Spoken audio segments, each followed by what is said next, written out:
음악이 영화를 만났을 때 진행의 JR입니다. 탄저병은 소나 돼지, 양과 염소 같은 동물에게 가장 자주 걸리는 질병으로 사람이 탄저병에 걸리는 일은 드뭅니다. 탄저병은 포자를 형성하는 세균이 일으키는데 탄저병에 걸린 동물의 고기를 먹거나 호흡을 통해 걸리게 되지만 사람 간의 접촉만으론 옮지 않습니다. 호흡을 통해 탄저균이 폐에 침투하면 흔한 감기와 비슷한 열, 기침, 두통, 오한, 호흡곤란 등을 느끼는데 쇼크 증상이 나타나며 피부를 통한 감염은 베이거나 손상된 피부를 통해 몸속으로 들어오는데 피부가 부풀며 가렵고 작은 물집이 생겨 통증이 없는 종기로 진행하면서 중심 부분이 까맣게 됩니다. 탄저병 세균을 먹는 경우 내장이 손상되고 메스꺼움, 구토, 발열과 복통, 피를 토하며 극심한 설사가 일어나는데 치료는 즉시 전문 의사의 항생제 치료를 받아야 합니다. 탄저균은 사람들끼리 전염되지 않지만 최근 일부 불량국가나 단체가 탄저균을 이용한 소포 배달 테러가 발생한 적도 있어 만일 탄저균에 노출되었거나 감염되었다고 판단된다면 바로 비누와 온수로 손을 깨끗이 씻고 119와 경찰에 신고해야 합니다. 공기 중으로 퍼지지 않도록 원인 물품을 만지지 말아야 하며 치명률이 5에서 20%에 달하지만 직구나 친구 등 가깝게 지내는 사람에게 전파할 위험은 거의 없으므로 두려워하지 말고 의사나 보건당국의 지시를 따르면 예방과 치료를 충분히 할 수 있다고 합니다.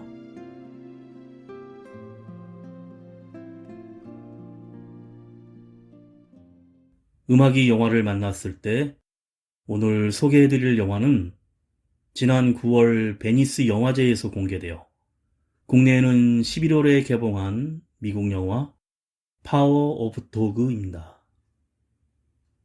1925년 필과 조지 형제는 미국 몬타나에서 대규모 농장을 운영하고 있는데 어느 날 과부인 로즈가 운영하고 있는 레스토랑에서 식사를 하게 된 필과 농장 일꾼들은 습기 없는 로즈의 아들 피터를 조롱하지만 동생 조지는 로즈에게 연민의 정을 품고 있었고 급기야 그녀에게 청혼을 하며 로즈와 피터를 농장의 집으로 들어오게 합니다. 하지만 이를 못마땅하게 여긴 필은 로즈와 아들 피터 모자를 심리적으로 괴롭히기 시작합니다. 먼저 민중가수인 윤선혜가 부르는 편지 듣고 영화 이야기 시작합니다.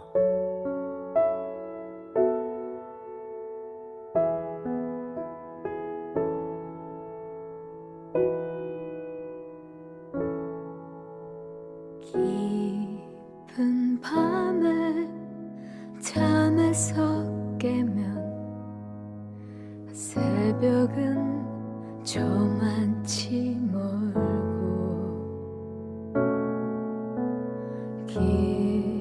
길었던 내 밤은 이루지 못한 또 하나의 꿈을 꾸네. 언제쯤일까 너를 만날 수 있을까 기다린다면 너를 다시 안을 수 있을까. 밤은 어차피 지나가겠지. 부질없는 생각도 끝이 나겠지. 머물렀던 너의 고운 자리만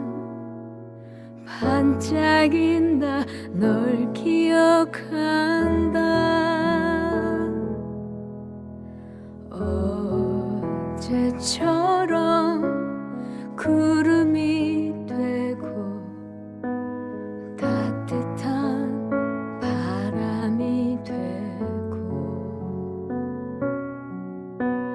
닿지 못한 때늦은 인사 대신 너의 안부를 묻는다.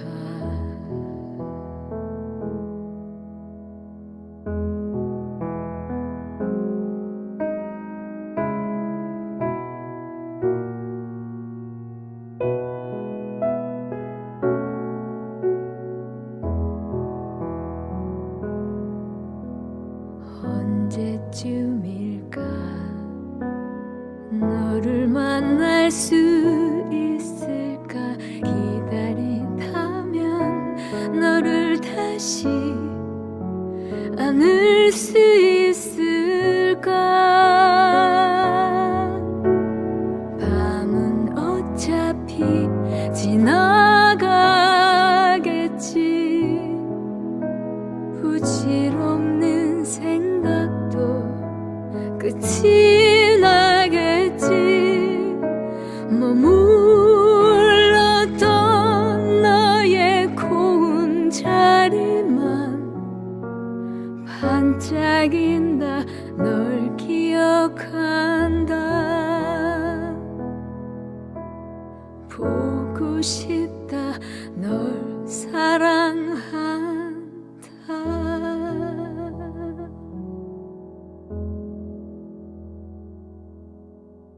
아빠가 돌아가신 후 난 엄마가 행복하기만 바랐다. 엄마를 돕지 않으면 난 사내도 아니지. 엄마를 구할 수밖에 라는 나레이션과 함께 1925년 미국 몬타나주의 부유한 목장의 전경으로 영화가 시작됩니다. 주인 필 버팽크와 조지 버팽크 형제는 부모님으로부터 목장을 물려받은 후 잘 운영하고 있는데 소를 몰고 가던 중에 우연히 길에서 단저균으로 인해 죽은 소를 발견하고 필은 기분이 좋지 않지만 버팽크 목장을 경영한 지 1900년 이후 25주년이 되는 해라며 조지에게 산에서 엘크를 잡아서 브롱코 헨리에게 배운 대로 구워 먹는 식으로 자축을 하고 싶다고 말합니다.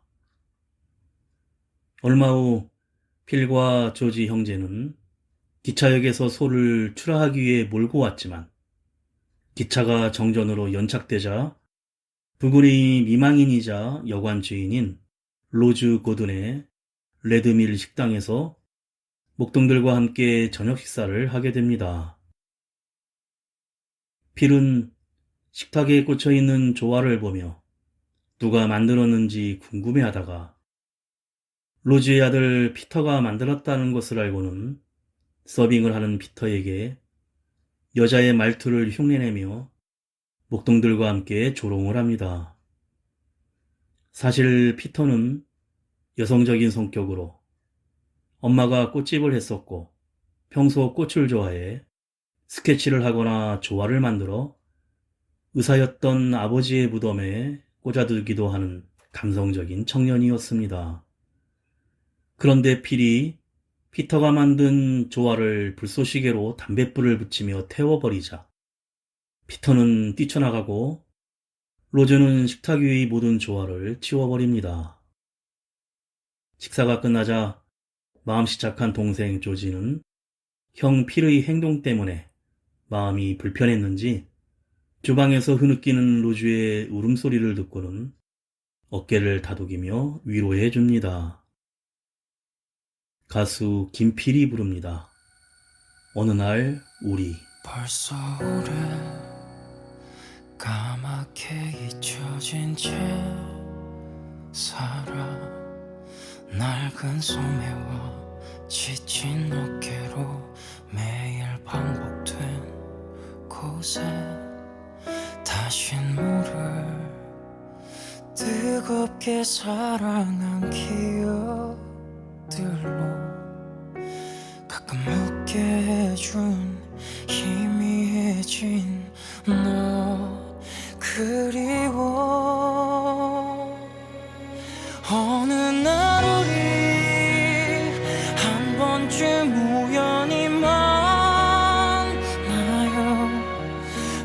눈이 부시게 이별했던 그날처럼 어느새 우리 서로가 몰라본데도 낯선 발길로 지나쳐도 그냥 그렇게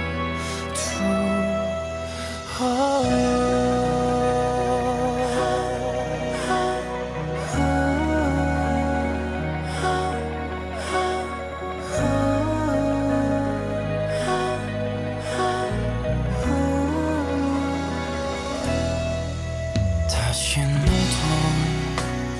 차갑게 사라진 꿈이지만 조금 어렸었던 부족했던 나 아쉬워. 어느 날 우리 한 번쯤 우연히 만나요. 눈이 부시게 이별했던 그날처럼 어느새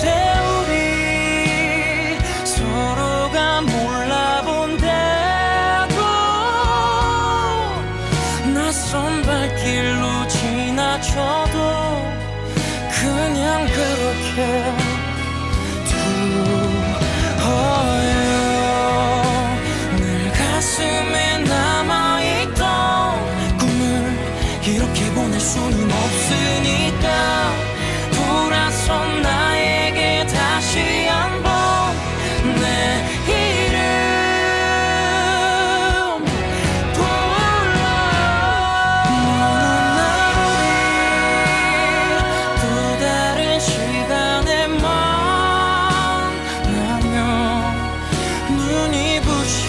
살아왔다. 꼭 할 수 있길 어쩌면 내가 하얗게 그댈 잊어도 다시 느리게 시작해요. 그때의 모습 그대여.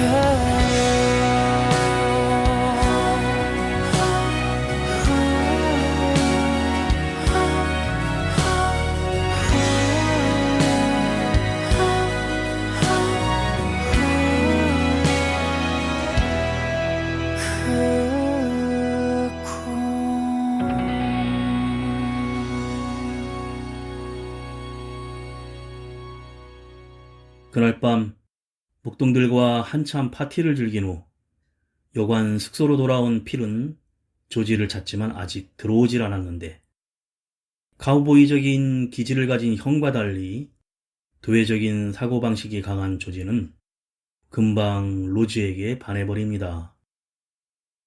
늦은 새벽 귀가한 조지는 로즈의 아들 피터를 형이 놀린 일에 대해 잠시 얘기하고는 침대에 누워 잠이 듭니다.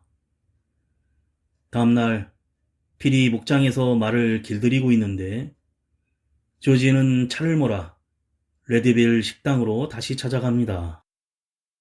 식당에는 많은 손님들이 피아노 연주에 춤을 추며 분주한데 아들 피터가 없다는 말에 조지는 윗옷을 벗고서는 식당 서빙을 도와주자 마을 사람들이 놀라며 반가워합니다.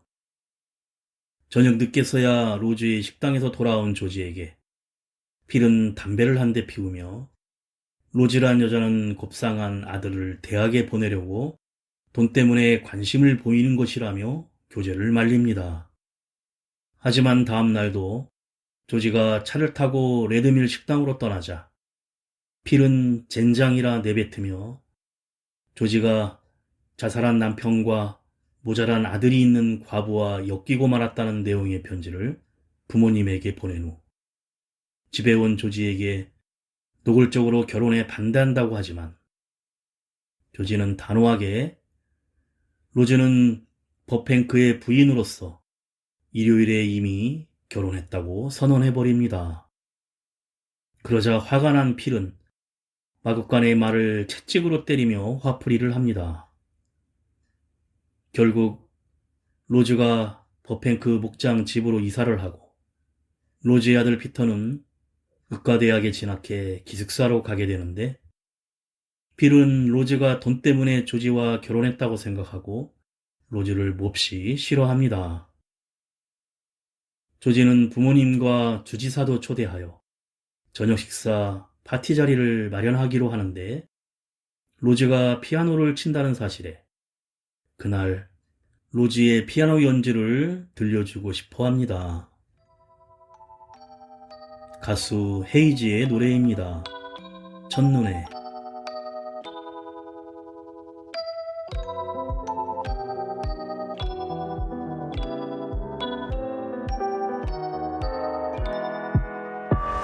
먼 미래의 날씨 같아 예측 불가해 말 가슴에 내 꿈인데도 너만은 왜 뜻대로 안 돼 대체 뭔데 나의 생각과 마음을 다 이미 알고 일부러 반대로 말하고는 행동하는 건지 첫눈 내린 어느 날은 널 안고 있을까 하얀 배경인 너의 맘에 날 데려가 줄까 세상이 너로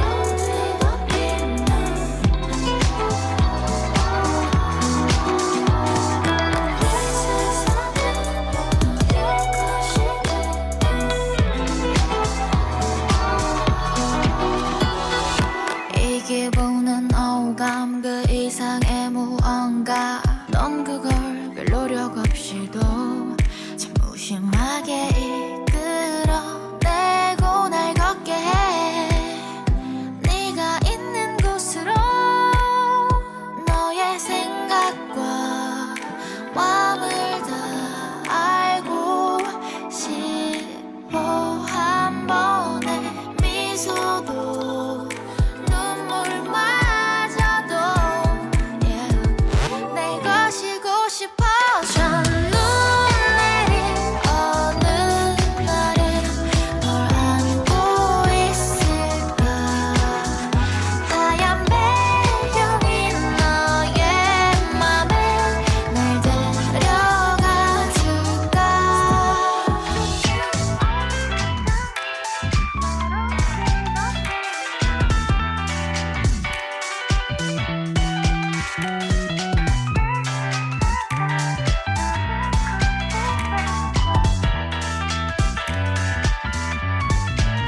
난 널 위해 녹아도 돼 네가 뜨거운 여름이라 해도 뛰어들게 그 순간 네 두 눈 속에 내가 영원히 내리길 첫눈 내린 어느 날은 널 안고 있을까 하얀 배경인 너의 맘에 날 데려가 줄까 버뱅크 목장에서 같이 살게 된 로즈는 따뜻한 성격과 자신을 사랑해주는 남편 조지와 행복한 생활을 꿈꾸지만 동생 필이 같이 살게 되었으면서도 로즈에게 행동은 거칠고 태도는 항상 조롱하는데 자신은 아주버님이 아니라든가 당신은 꽃뱀이라든가 피아노를 연습하는 로즈를 방해하면서 만돌린을 쳐댄다든가 하며 스트레스를 주기 시작합니다. 그래서 필의 이런 모습 때문에 로즈는 더욱 싫어하고 두려워하며 거리를 두게 되고 또한 필은 동생 조지와 로즈가 서로 사랑하며 사이좋게 지내는 모습을 보일수록 과거 사랑했던 브롱코 헨리를 더욱 그리워하고 그와 함께했던 추억의 장소를 찾아다니면서 자신만의 성적 도취를 느끼기 시작합니다. 한편 부모님과 주지사와의 저녁 파티 준비가 한창인데 조지는 저녁 파티 전에 중요한 자리이니만큼 평소 씻고 다니지 않는 필에게 이 자리에서만큼은 목욕을 해달라고 부탁합니다. 하지만 필은 아예 파티에 나타나지도 않고 드디어 손님들이 모두 도착하자 말끔히 파티복을 차려입고 로즈를 소개하고 얼마 후 식사 자리가 어색해질 즈음 조지는 로즈에게 피아노 연주를 부탁합니다. 로즈는 자신의 실력이 부족하다고 느껴서 연주를 꺼려하지만 주지사와 부모님도 권유를 하자 마지못해 연주를 시작하는데 밀려오는 부담감에 두세 음을 치기 시작하다가 포기하고 맙니다. 그때 씻지도 않고 냄새나는 옷차림으로 파티에 나타난 필이 로즈에게 졸어가는 투로 연주는 지겹도록 하더니만 피아노 연주는 왜 안 했냐고 비아냥대자 로즈는 눈물을 글썽거리고 필은 휘파람을 불면서 2층으로 올라가 버립니다. 로즈는 순간 술 한 잔을 들이켜버리는데 그 후 더욱 스트레스를 받기 시작하고 끊었던 술을 마시기 시작합니다. 가수 김범수가 부릅니다. 오직 너만.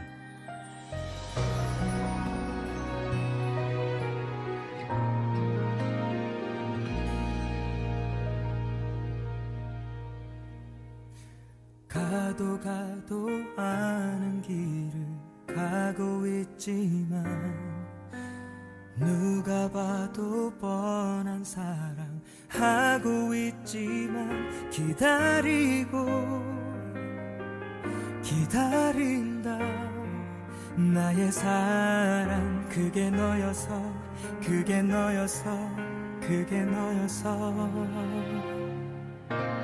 너를 향해 가는 길이 불안하지만 확신 없는 기다림도 두렵긴 하지만 사랑한다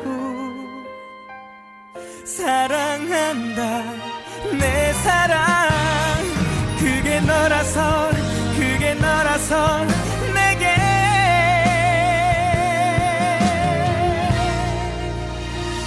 오직 너만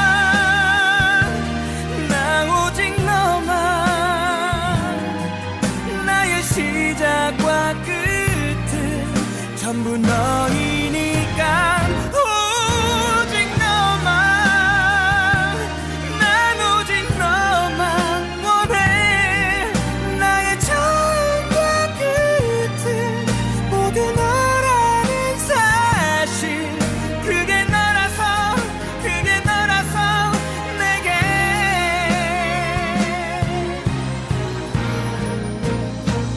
전부라서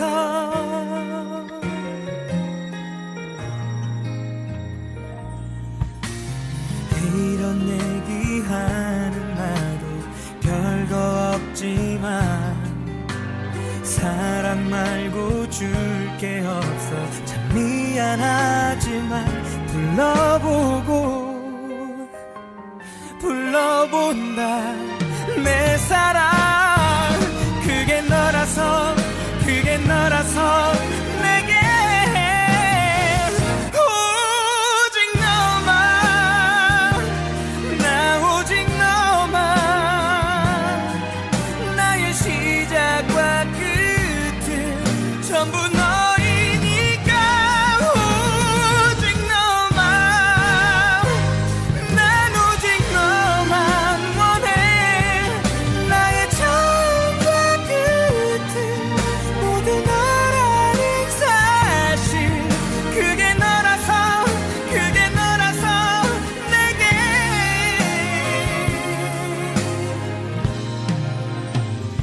전부라서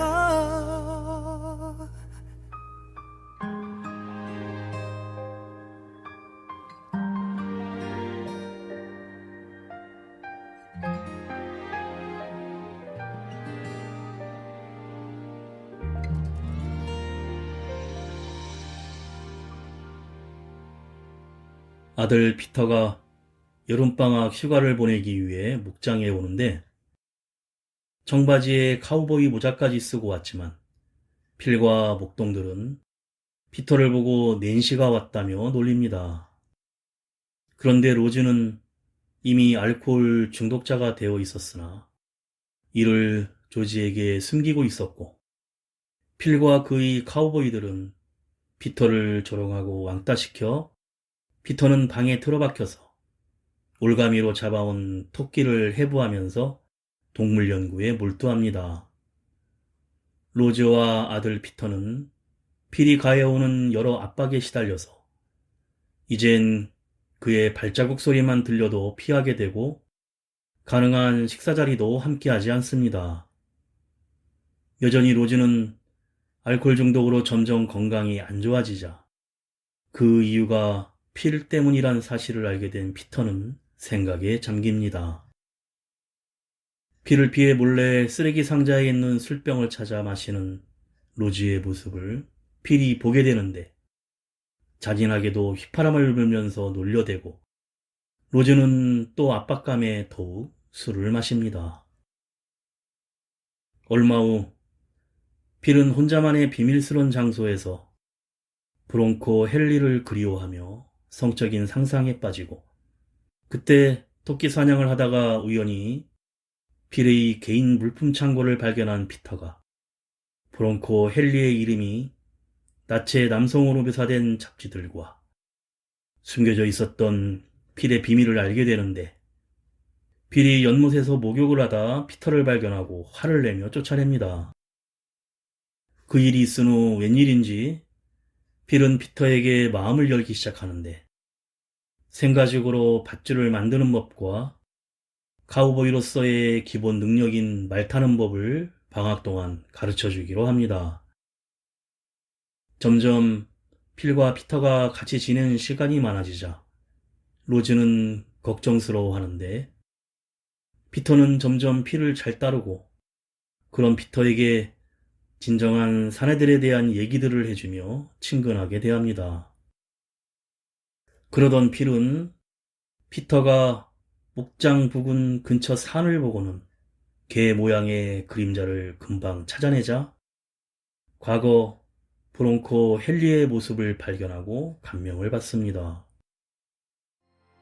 걸그룹 써니힐의 노래입니다. 두근두근.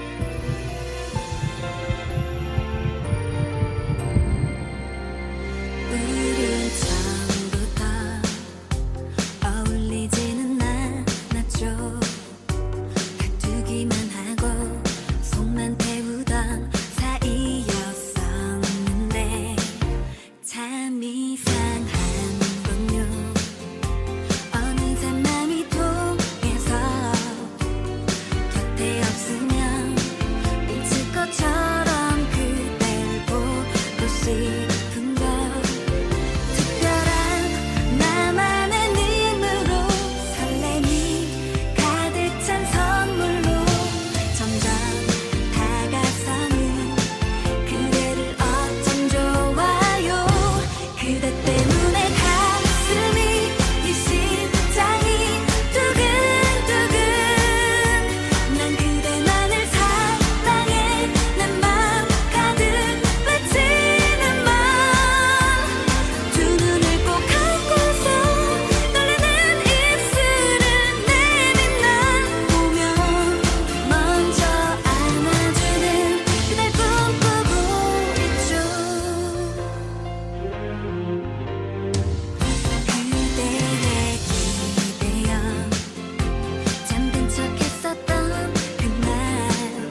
알코올 중독이 심해진 엄마 로즈는 피터에게 필이 잘해주냐고 물으며 한숨을 내쉬는데, 필에게 소름이 끼치는 압박감을 하소연하는 엄마에게 피터는 내가 정리할 것이라고 하며 의학서적을 뒤적입니다.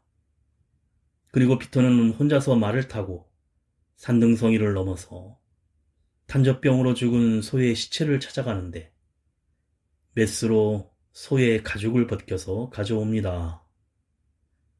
그 후 울타리를 수리하러 함께 나간 피터와 필은 토끼를 쫓다가 통나무 더미 속에 숨은 토끼를 잡으려 통나무를 치우는데, 그만 필이 손등에 크게 상처를 입습니다.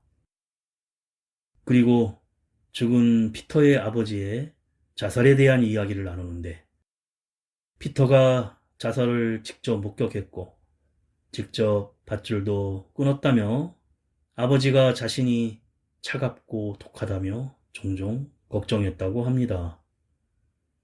그 시각 피터가 필과 함께 많은 시간을 보내자 필을 싫어하는 로즈의 알코올 중독은 더욱 악화되는데, 필이 남아도는 소 가죽들을 팔지도 않고 불태우고 있다는 것을 알게 됩니다.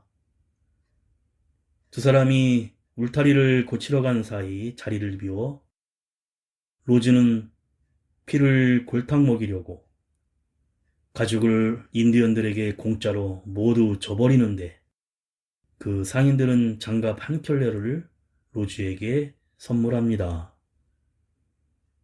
그리고 장갑을 끼고 걸어가던 로즈가 현기증으로 갑자기 쓰러지는데, 너무 놀란 남편 조지는 그제서야 로즈의 알코올 중독 사실을 알고는 술병을 모두 비워버리며 로즈를 침대에 누이고는 돌보기 시작합니다. 인디밴드 어쿠스틱 콜라보가 부릅니다. 묘해 너와.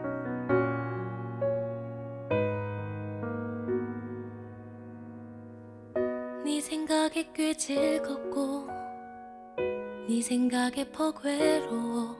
이상한 일이야.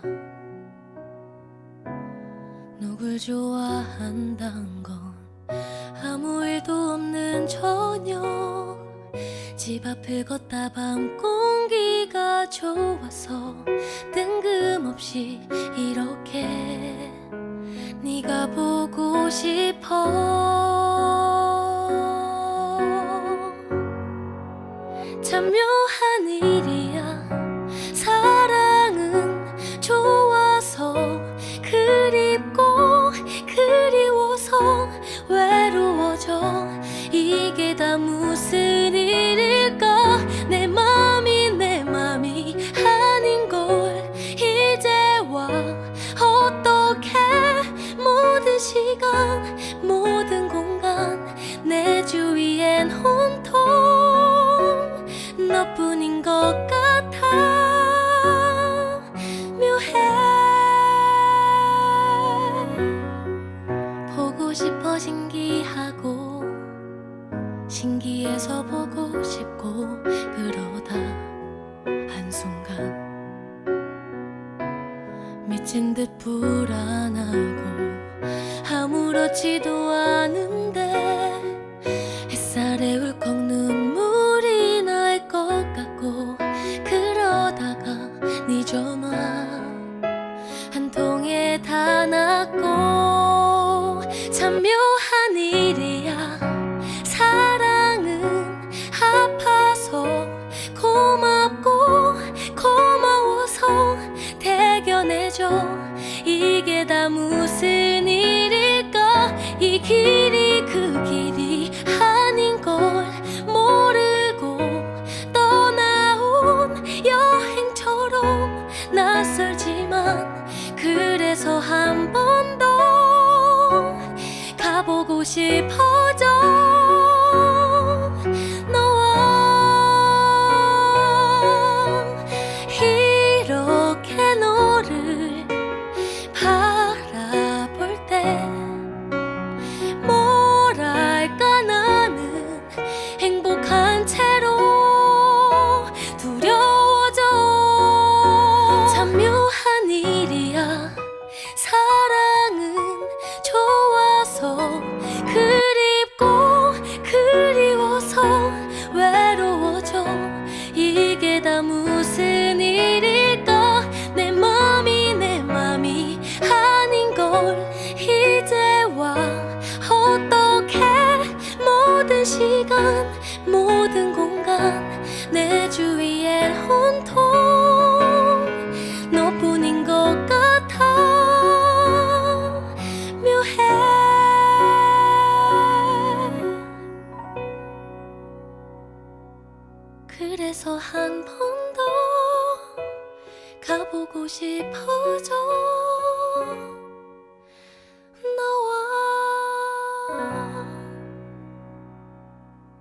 농장으로 돌아온 필은 소가족들이 모두 사라진 것을 알고는 밧줄을 만드는 가죽조차 없다며 동생 조지에게 로즈의 알코올 중독과 행동을 비난하며 화를 내는데, 하지만 조지는 어차피 태워버릴 것 아니었냐며 침착하게 대꾸하자 소리소리 지르며 분을 삭히지 못하는 필에게 피터가 다가가 자기에게 평소에 필처럼 되고 싶어 가지고 있던 밧줄을 만들 생가죽이 있다면서 탄저병으로 죽은 소에게서 잘라왔던 가죽을 주자 필이 화를 가라앉힙니다. 남은 가죽이 있다는 사실에 필은 기분이 풀렸고 피터에게 앞으로는 더 좋은 관계를 약속하며 당장 오늘 밤에 완성하자고 합니다. 둘은 헛간에서 밧줄을 만들며 밤을 새우는데 필이 피터에게 브롱코 헨리가 추운 겨울 엘크 사냥 중에 한 침낭에서 자기 목숨을 구한 이야기를 들려주자 이때 피터가 알몸이었었냐는 전곡을 찌르는 질문을 하자 필은 대답하지 않습니다.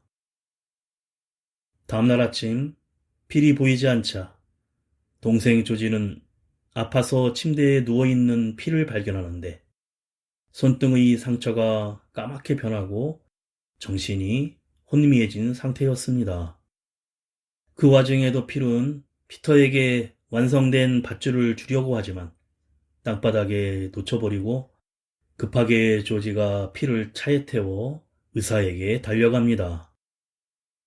이를 창문으로 피터가 지켜보는데 그 후 장면이 바뀌며 조지는 필의 장례에 사용될 관을 고르고 필의 장례식에서 의사는 조지에게 마지막 경륜으로 보아 필은 탄저균으로 죽었을 가능성이 높다고 말합니다.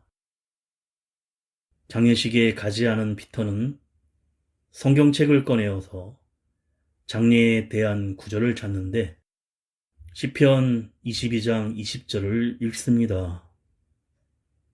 내 생명을 칼에서 건지시며 내 유일한 것을 개의 세력에서 구하소서.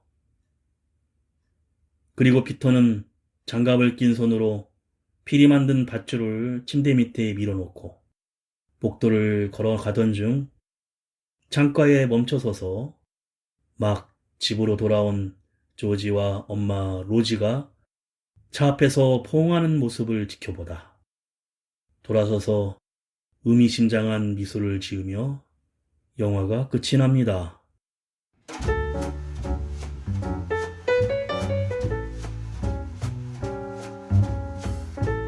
베네딕트 컴버배치가 연기하는 필이라는 인물은 정말 한없이 차가운 남자입니다.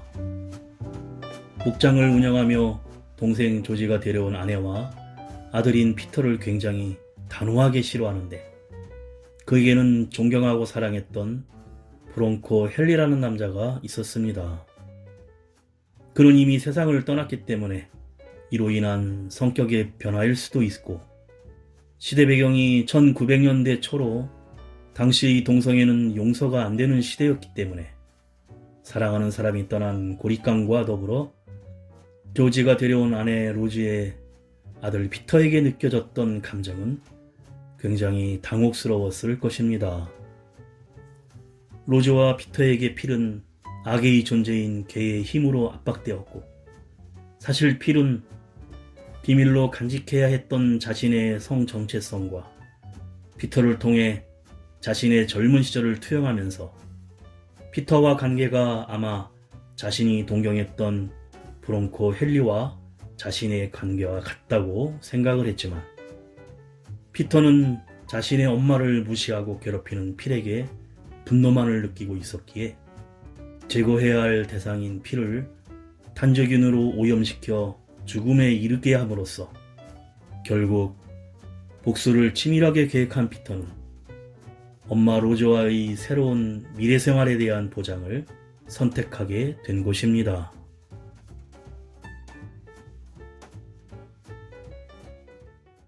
음악이 영화를 만났을 때 오늘 소개해드린 미국 영화 파워 오브 도그였는데요. 칸 여과제 황금 종려상과 아카데미 각본상, 여우주연상, 여우조연상 3관왕의 영화 피아노의 제인 캠피언 감독 작품입니다. 영화는 제78회 베니스 영화제 은사자상 감독상을 받았고 토머스 세비지의 소설을 원작으로 한 제목 파워 오브 도그는 성경 시편 22편 20절을 인용한 악의 세력이라는 의미와 산악지역의 등성이에 드리워진 그림자에 큰 입을 벌린 개의 형상을 뜻하는데 캠피언 감독은 개의 힘이라는 것은 매우 노골적이고 잔혹한 열정을 표현한 성적이고 사나우며 강렬하고 위험한 동물적인 본능이라고 제목을 해석했습니다. 특히 주연 베네딕트 캠버배치는 대화보다는 표정이나 행동으로서 동성애 코드를 보여주면서 직접적으로 사랑을 표현하진 않고 또 철저하게 누군가를 무시한다는 감정 연기도 훌륭히 보여주고 있습니다.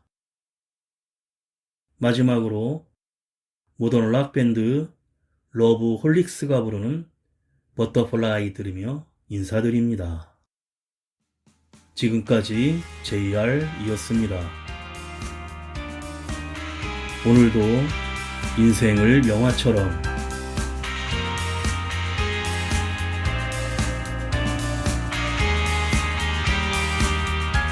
어리석은 세상은 너를 몰라 누에 속에 감춰진 너를 못 봐 나는 알아 내겐 보여 그토록 찬란한 너의 날개 겁내지마 할 수 있어 뜨겁게 꿈틀거리는 날개를 펴 날아올라 세상 위로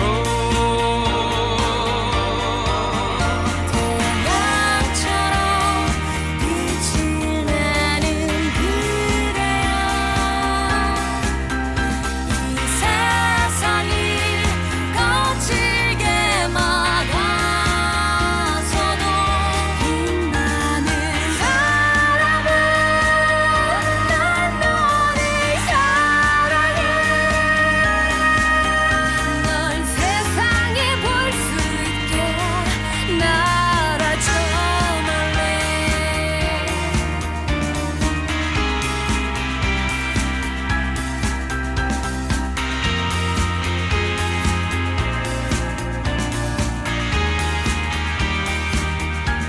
꺾여버린 꽃처럼 아플 때도 쓰러진 나무처럼 초라해도 너를 믿어 나를 믿어 우리는 서로를 믿고 있어 심장의 소리를 느껴봐 힘겹게 접어놓았던 날개를 펴 날아올라 세상 위로